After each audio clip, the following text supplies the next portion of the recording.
আজ 30শে ডিসেম্বর। আপনি কি জানেন আজকের দিনের উদ্দেশ্য গুরুত্বটা কি? আজকের দিনে কি হয়েছিল? আজকের দিনে 1906 খ্রিস্টাব্দে পূর্ব বাংলায় মুসলিম লীগ প্রতিষ্ঠিত হয়। আজকের দিনে 1922 খ্রিস্টাব্দে সোভিয়েত ইউনিয়ন গঠিত হয়। আজকের দিনে 1943 খ্রিস্টাব্দে সুভাষচন্দ্র বসু আন্দামান নিকোবরের পোর্ট ব্লেয়ারে ভারতের পতাকা উত্তোলন করেন। আজকের দিনে 1944 খ্রিস্টাব্দে অঞ্জনা ভৌমিক জন্মগ্রহণ করেন। তিনি ছিলেন একজন ভারতীয় বাঙালি অভিনেত্রী।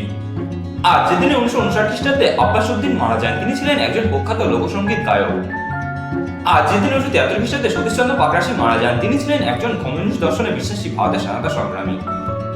আজকের দিনে 1979 খ্রিস্টাব্দে অজিত কুমার দত্ত মারা যান। তিনি ছিলেন আধুনিক বাংলা কবিতার একজন বিশিষ্ট বাঙালি কবি।